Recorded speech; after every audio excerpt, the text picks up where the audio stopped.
May mga hinog na yung mulberry. Ito, malapit na mahinog. Itim to siya pag nahinog. Pero pwede na itong kainin. Oh.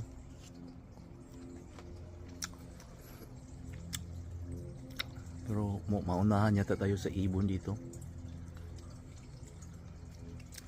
Yan, daming bunga oh. Di ba, Jik? Ito. Kakain ka, Jik? Akitin mo. Ito po. Kung hindi pa to ano, pag nahinog talaga ito, itim.